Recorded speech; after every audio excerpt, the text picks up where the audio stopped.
Debt makes us rich. Is that what you're saying? Yeah. To understand the difference between poor, middle class, and rich, Dave Ramsey is saying live debt-free, and what makes the rich rich is they know how to use debt. That's the difference.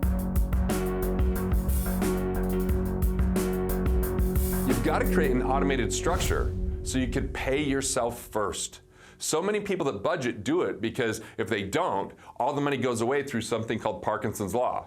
That as you have an increase in income, expenses rise to meet or exceed that increase. And so I get why budgeting starts. And if you're a train wreck spending $2 for every dollar that comes in, listen to Dave Ramsey and Susie Orman and go out there and budget your way so that you're not going completely broke. But if you're making more than you actually need to live on, or you're making more and saving more, all you do is set up a separate account, just a checking, savings, or money market, and pay yourself first. If you have a payroll service, see if they'll send 2 checks, one to your personal account where you're spending money, and one to your wealth capture account where you're preserving money, right? Where you're protecting money, where you're building up a peace of mind fund so you have staying power. So just one financial incident doesn't wipe you out. So you don't have to go borrow on a credit card if you have a health challenge or a family issue. So you pay yourself first in a wealth capture account, just a savings account. It's not earning money. You could watch my cash flow banking video if you want to know what to do to get a 400 to 800% better return on that and some tax advantages, but it all begins with paying yourself first. So then you just live off whatever's left over. Whatever's left over, just don't borrow to consume. That's the main rule.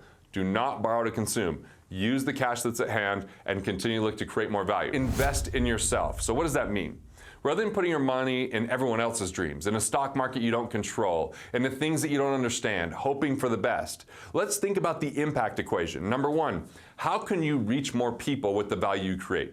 Right? Dollars follow value. How do you create more value? How do you serve more people? How do you reach those people so you make that impact? The second thing is the current people you're already serving, how do you more deeply impact them? How do you deliver even more value? So invest in your knowledge, invest in your relationships so that you can expand your reach. You can expand the value you create, therefore making more money. It comes down to the impact equation. This is about how many people can you reach, number one, and number two, how deeply can you impact those people, which is absolutely critical if you want to get rich in 3 years. The more people you can reach, the more money you're going to be able to make. So if we combine the impact equation of reach and depth with the value equation, it's going to unlock your potential by recognizing the best ways you can serve others. It looks like this. Our mental capital times our relationship capital determines our financial capital. So 3 years or less comes down to your mental capital. What are your ideas? What knowledge do you have? What wisdom, strategies, and insights? Where do you have something unique that can offer massive value to the world? See, those that say it isn't what you know, it's who you know. Well, if you don't know anything, nobody wants to hang out with you. That's one of the most precious forms of capital is your mental capital. Have you got a way to tap into that and to bring that to people? But the one where the most potential exists, the most underutilized, untapped resource is relationship capital.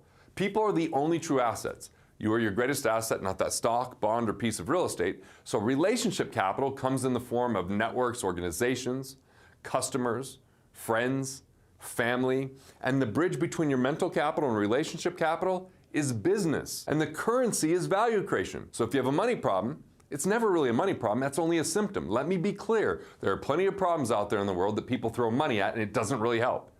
It's really a mental capital issue or a relationship capital issue. So if you have the money to solve a problem, I wouldn't say it's really a problem. If you have a financial issue, it's either about the wrong information or lack of knowledge or the wrong relationships. You're only one idea or one relationship away from the next level of prosperity. So how do you develop, expose, and create more mental capital? How do you deliver more value, serve more people, and really solve the bigger problems? This is where you and I really line up. When you were playing the cash flow game, what came out of the game? Wasn't it your team or something? Oh yeah, I realized that I had to build a team, and it Yes. couldn't just be financial planners or people that gave advice. I wanted people that actually lived it, done it, were wealthy, that spent time with wealthy people. And it took me about a decade to build that team, maybe Yes. a little bit longer. I'm still building It was a my heavy, team. and but I got to tell you, it's paid off massively. Yes. I mean, that's one of my advantages that most people have is the Yes. type of team that I have and that I built. And that's part of what we do is we build teams for people that way. Right. And this is the part what kills most people, okay? In school, if you operate with a team, it's called cheating. Exactly.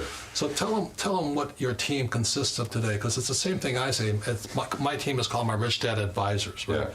What do you call your I team? call mine the accredited network, and in joking, I call them the financial nerd network, because Yes, these are people that love this stuff. Yeah. I mean, even part of my team is having a guy that's good at understanding liability insurance.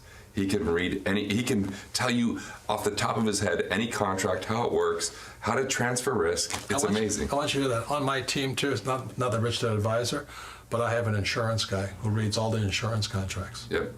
And so he'll say, hey, did you know if we structure this with an, anyway, not going into content, but with an umbrella, then you're going to save this money and you're going to have $10 million more coverage. I'm going, genius, but that's what he looks for. Then other people I have on my team is like an estate planning and corporate structuring attorney. Right. So my asset protection trust, but he's also someone who's independently wealthy, has done a huge amount of real estate. He practices what he's he very preaches. well connected. He has billionaire clients. So I was like, look, I might be, when I start with them, I was one of his smaller clients, but I referred so many good people to him that he brought me into the inner circle and has been great to me. Who else is on your team? So on my team, I do have a registered investment advisor that helps me research and analyze deals, and he's also kind of my no guy. Why wouldn't I do this investment? You sniff out what's wrong with it and how we protect it.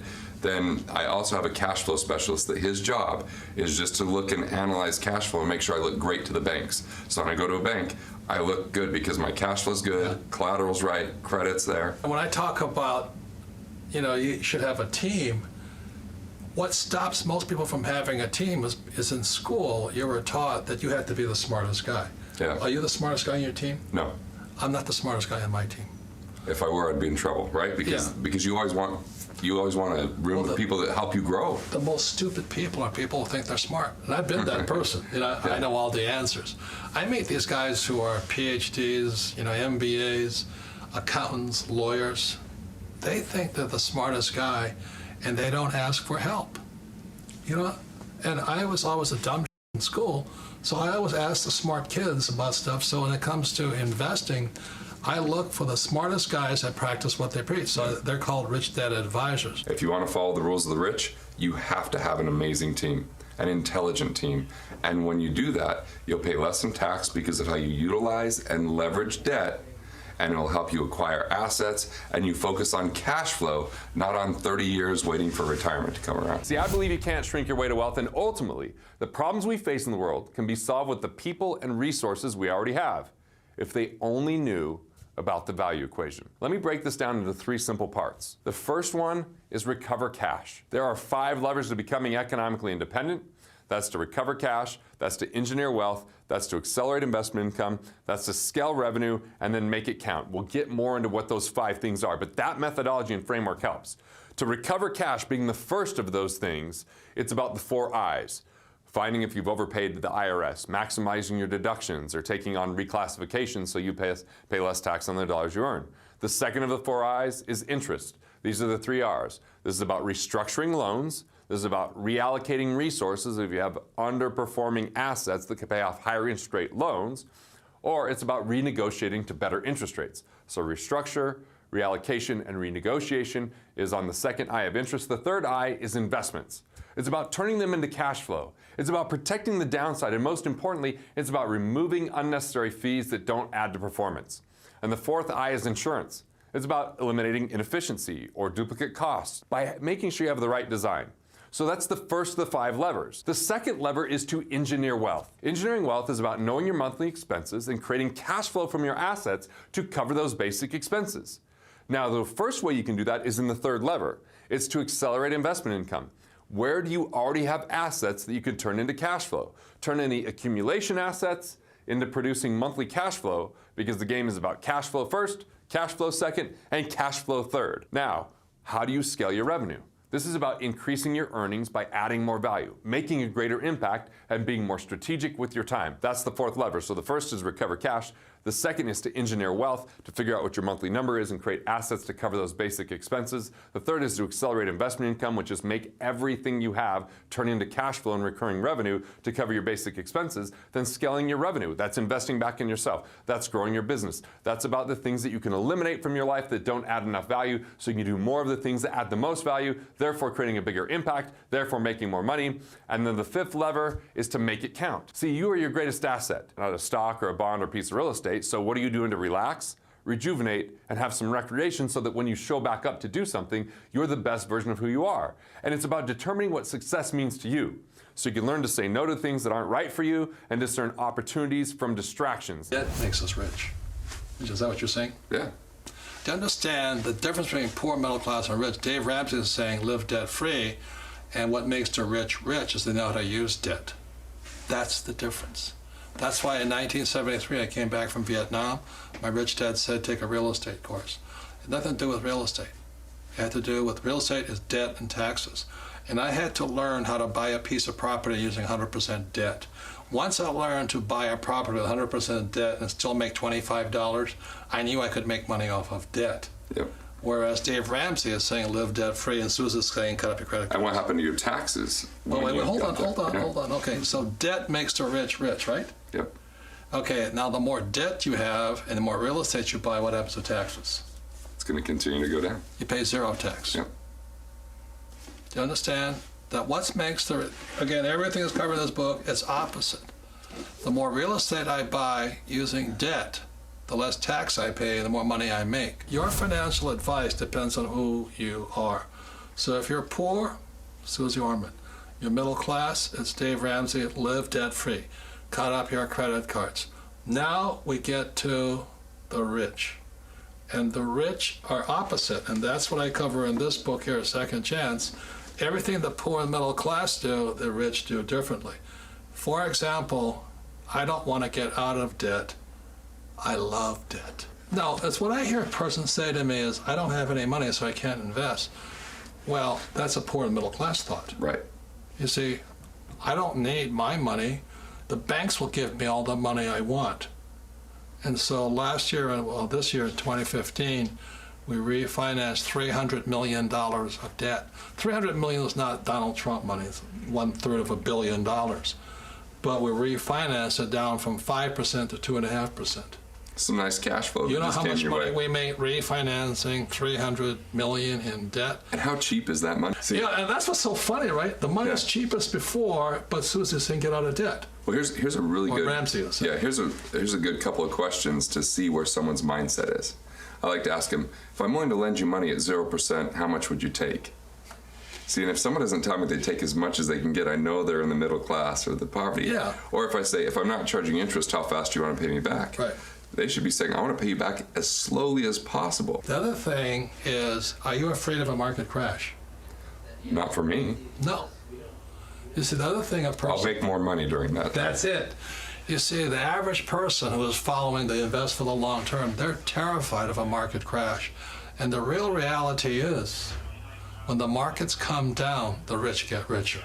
Absolutely. Anything you want to say about that? Because Well, actually, during the Great Depression, a third of the people did have that kind of poor mentality, and you see the pictures of them starving and struggling.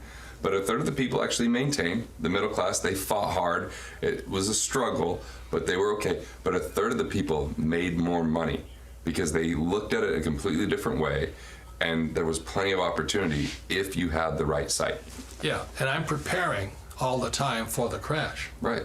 I prepare for the market to go up and for the market to come down. And you told me this great story of a guy who tried to save he was a mutual fund manager. Not He tried to the save largest mutual fund in the world at the time. And he tried to save his He customers. tried to right? move money to save the customers, and he got fired because it was against the objective of the fund. He wasn't allowed to do it. I want you to hear that. He couldn't save his customers because he was a mutual fund It was manager. against the law. What did he do that broke the law and he got fired? He moved too much money into bonds because he thought the stock market was going to have a dip, and he was 1 month early. The stock market, as we remember, in October of '98, had a major dip. He was right, but lost his job at the same time. Because a mutual fund can only do one thing. Do what it's told. Yeah, if you say we're going to invest in puppies, you can't move them into kitty cats. Yep, even if you know kitty cats is the place to be. So the people who are buying that idea of invest for the long term, you know, if you're in mutual funds, you'll probably get wiped out. If you're investing in up market when it's coming down, right? Yeah. If you want to get rich in 3 years, you can't have loans beyond car loans or mortgages. If you have consumer-based debt that's eating away at your cash flow, that's feeling like a weight on your back and that's occupying your mind, 3 years is going to be highly unlikely. The second thing is you can have loans if they're tied to assets that produce cash flow. So yes, it's okay to have loans if it means you acquired a business or the right piece of real estate, and that's creating more economic independence and cash flow today. Spend time with people that challenge you to think better and think bigger, right? That are your cheerleaders, that are your advocates, that challenge you, that create accountability, that excite you, that inspire you. I love spending time with those people. I come away feeling better. I come away, they want to see me succeed. And when I spend time with people that are envious of my life or my wealth or the lifestyle that I have, and they want to tear me down, I don't want those people to destroy my confidence or my vision or to waste that time. Simply categorize 3 things. Who are your friends? Those people that cheer you on, that inspire you, that make you think bigger. Spend time with them and invite them to spend more time with you.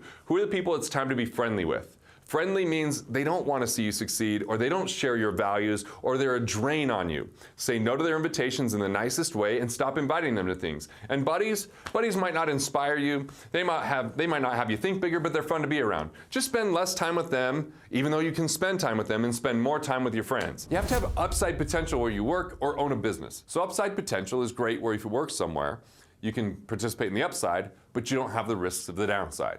Now, if you own a business, you can obviously scale or grow that by adding more value, reaching more people, or creating more consistent income on an ongoing basis.